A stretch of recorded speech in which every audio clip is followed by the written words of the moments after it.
A brief intro. Amadi was a successful businessman who got married to Amarachi, a humble, beautiful girl from his village. She was a very submissive wife, but beneath all these are good qualities lies a dark secret. She had an excessive urge in the other room. Since her husband was not equal to the task of quenching her excessive tastes, she quickly started an affair with Chika, her husband's younger brother, and soon she got pregnant for him. So here is where our story starts. Amadi woke up in the dead of night. Due to the joy in his heart, sleep invaded his eyes, which was very unusual. Well, he was surprised to notice he was alone in the bedroom, his wife nowhere to be found. While he was wondering about the whereabouts of his wife, he started hearing some noise from the other room. Curious, he too left the room to check where the noise was coming from. Amarachi and Chika, even though they were in another world, suddenly heard the sound of Amadi coming out of his room. They were confused and greatly frightened. Amarachi quickly wore her clothes back on and rushed out of Chika's room, only to meet Amadi coming towards her from the living room. She was confused and frightened, but she quickly covered up her fears with a sorrowful face. She was sobbing softly while walking into the living room. Amadi was surprised and felt so concerned, wondering what was wrong with his wife. My dear wife, what is the matter with you? Why are you crying? I was worried not seeing you in our room. Are you okay? He queried, looking very worried. Amarachi, trying to cover up her tracks, slowly replied him, "You don't even care about me. Since I got pregnant, I can't sleep at night. I'm so restless, but you don't even care. After you come back from work in the evening, you will just sleep off, leaving me to bear the strain of this pregnancy alone. I'm tired though," she said, crying. Amadi felt so sorry. He just could not bear to see his lovely wife in pain, not knowing those were just crocodile tears. My love, it is okay. You know I work very hard every day, which makes me so tired at night. Besides, you just broke the news of the pregnancy to me today. I never knew you were pregnant. All the same, I promise to be a better husband to you," he said while petting her. He sat Amarachi down in the living room and gave her some milk to sip so she can gain her strength back and feel relaxed, not knowing his wife was a wolf in sheep clothing. Amarachi was very happy. She was glad that she was able to successfully cover her track, not knowing that something was about to happen that would disrupt the affair ongoing between her and Chika. You see, Amadi, being a good husband, was touched by his wife's complaint the previous night and not wanting her to stress herself at all, especially during this period of her pregnancy, decided to employ a young maid to help her with the house chores so she can have enough time to rest. When he broke this news to his wife, she immediately kicked against it. "Sweetheart, don't bother yourself. I will manage. Besides, Chika is already helping me with most of the house chores, so there is no need for us to take in a maid," she told him. Well, Amadi was not convinced. "Yes, I know that Chika is assisting you with the house chores, but even at that, you need more hands. I don't want anything to happen to you or our unborn child," he told her. And soon enough, Ada, the maid, started staying with them. Even though truly the presence of Ada in the house greatly relieved her of the strain of doing most of the house chores, she was very angry and filled with resentment Because of her presence, she and Chika were not able to do kerewa as they used to. Early in the morning, even before Amarachi and Chika are out of bed, Ada would already be in the kitchen, working seriously, trying her best to please Amadi and Amarachi, her employers. Amadi was very pleased because of Ada's hard work, but Amarachi, even though she showed gratitude outwardly, inwardly she was angry because Chika was no longer touching her, since Chika's room was very close to Ada's, and it would be too dangerous for her to even dare visit him in the night, since Ada will easily hear them. Out of frustration, Amarachi started plotting within her heart on the best way to eliminate Ada without any finger pointing towards her. The idea of unaliving her crossed her mind, but she quickly brushed it off. At least, she still had a bit of conscience left in her. For over a week, she contemplated the best way to get rid of her. Then a very dark idea crossed her mind. She smiled to herself, wondering why she had not thought of this all this while. You see, during the week, Amadi always carried a lot of money back home from his supermarket.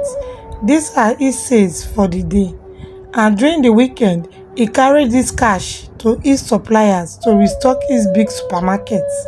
On this fateful day, while Amadi and Chika were away at the supermarket, Amarachi set her plans into motion. First, she sent Ada to the market to get some foodstuff. While she was away, she went into their room, took a huge chunk of Amadi's money, sneaked into Ada's room, and hid the money away inside her box of clothes. That evening, after Amadi returned back from work, air soon broke loose. The moment he discovered his money was missing, he was mad and furious. Immediately, he called Chika and Ada to appear before him. So you had the audacity to steal from me. After all I did for you, you decided to pay me with evil, right? Where is my money? He demanded, his eyes red from anger. Chika and Ada were both speechless. They just don't understand what money their master was demanding from them. Hey, before we jump right back into this story, today's warm up goes to Miss Victoria, watching from Ghana, and Rem, watching from India. Thank you so much for the love and support. Please, where are you watching from? Type it in the comment section so I can send you a hug in our next story. Also, don't forget to subscribe to Anita Chocolate and leave a like on this video. Alright, back to our story. Chika and Ada were both speechless. They just don't understand what money their master was demanding from them.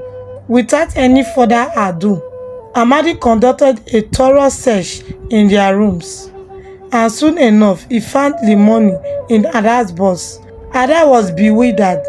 She just could not understand how the money got there, even though she cried and pleaded an innocence.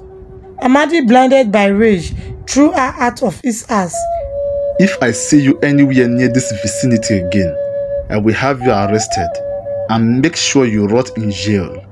He thundered, not knowing he was making a very big mistake. Amarachi pleaded with her husband to temper justice with mercy and take Ada back in. But Amadi was not having it, not knowing she was just putting up an act, so he will not suspect her involvement in all this. With Ada out of the house, Amarachi was very happy. At least now, nobody will disturb her and Chika anymore.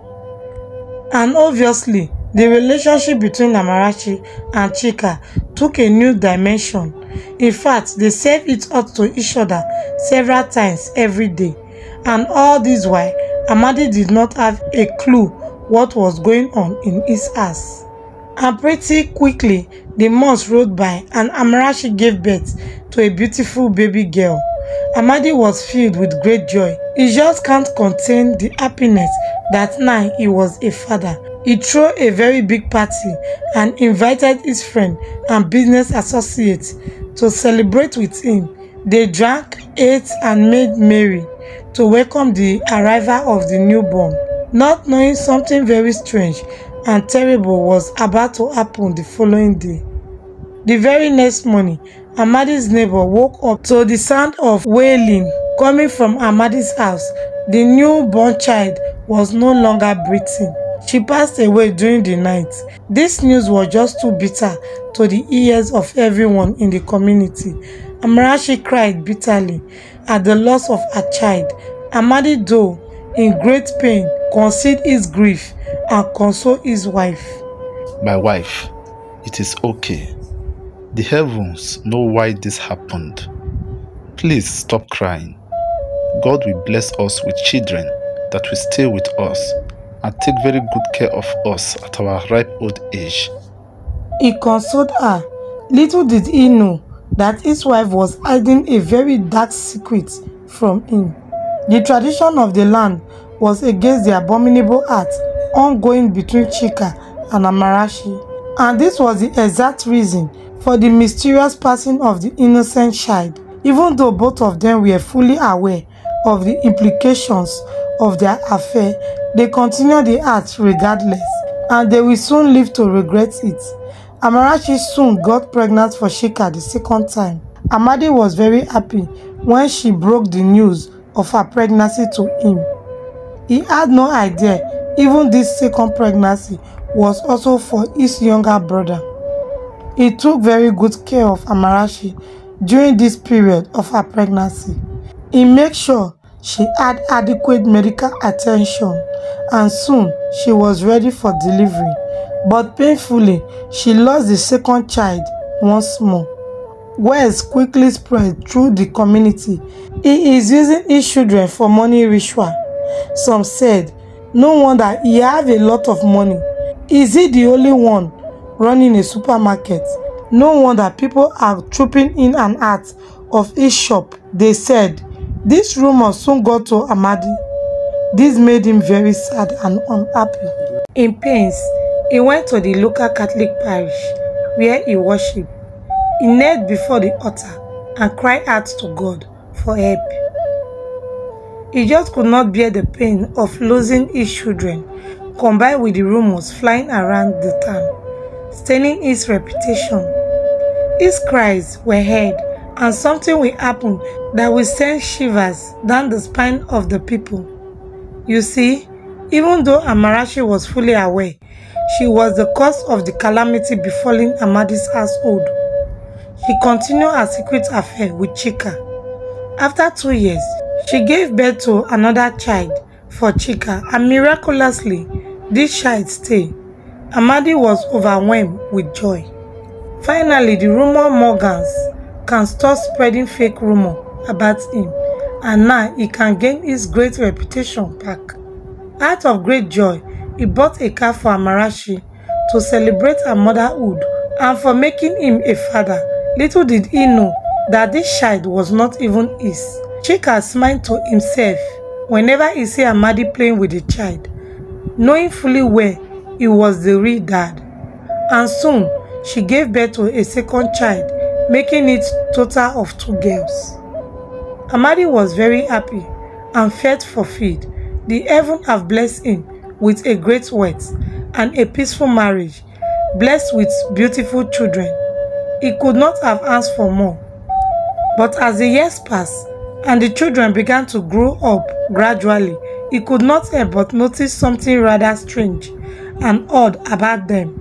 The children share a great level of resemblance with his younger brother Chika. He just could not keep these thoughts to himself, so he told his wife one evening, Sweetheart, take a good look at our children. They look so much like Chika. Isn't that rather strange? He asked her. Amarachi was taken aback and filled with fear. She never expected such statements from her husband. Strongly to conceal her fright, she quickly replied him, so what is wrong if our children resemble your younger brother instead of you? Is it not your own blood too? Why are you acting as if it is something strange? She asked him. Well, Amadi was speechless. He actually saw some sense in what his wife was saying, and he waved off his concern. It is not a big deal if our kids resemble Chika. After all, he is my younger brother, he thought to himself. So the years passed by, and Amarachi and Chika continued their secret affair, not knowing great trouble was around the corner. Now it is 8 years since Chika started staying with Amadi and serving him in his shop, and the time was drawing near for Amadi to settle in and open his own business for him so he can start out in life. And Amadi made plans and set aside a huge chunk of his savings to settle his younger brother. But something strange will happen. Chika suddenly fell sick. Amadi quickly rushed him to the nearby clinic, but the doctors just could not understand what exactly was wrong with him. They carried out a series of tests, but these tests left the doctors even more confused. It was as if the medication was simply making his inmates worse. Left with no other choice, Amadi quickly took him to a famous herbalist, skilled in curing strange sicknesses with the use of native herbs. But even at the native doctor's place, it was as if the medicine increased his suffering.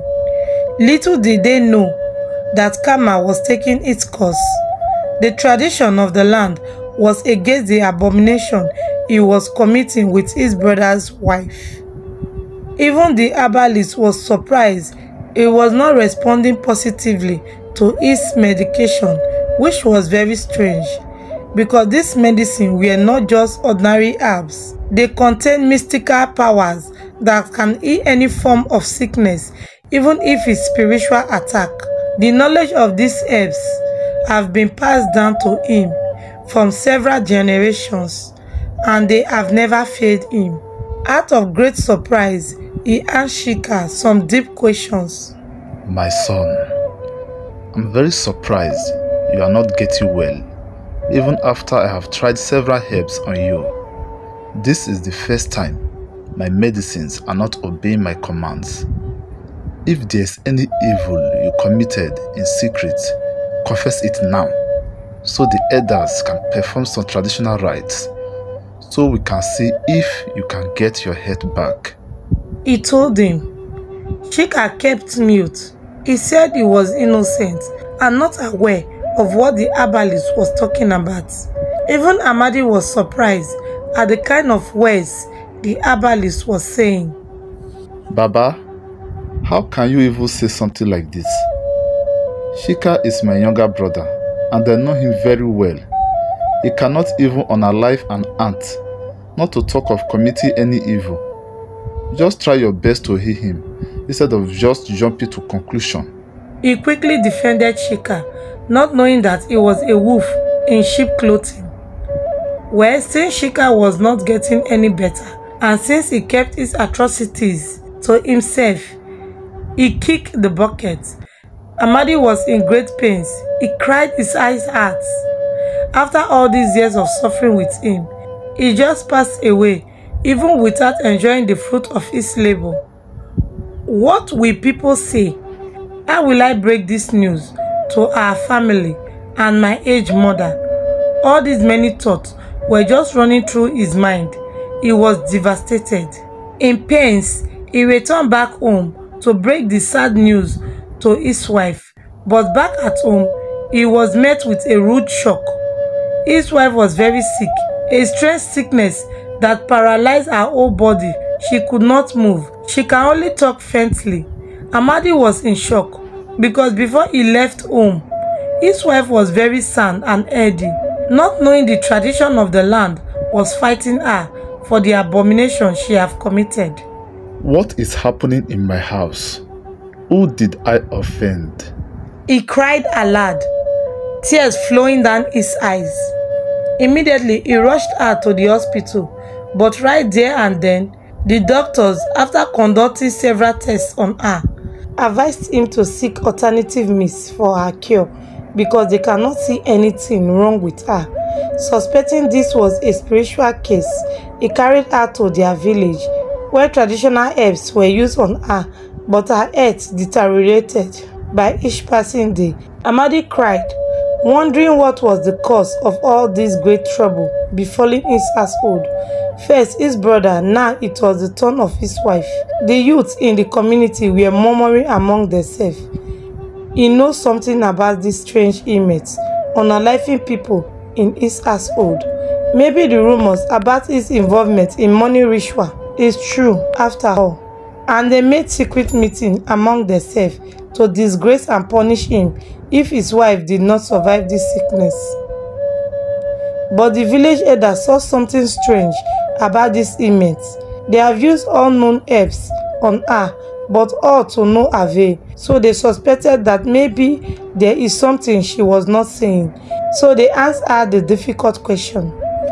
Our daughter, there is something strange about this your ailment. We have used all known herbs on you, but there is no positive change. Tell us, did you do anything that is against the tradition of the land? If you don't tell us, all this treatment will be doing you more harm than good. Amarachi, knowing that she had no other option, confessed to all her atrocities and begged her husband for forgiveness. This came as a great shock to Amadi and the whole community.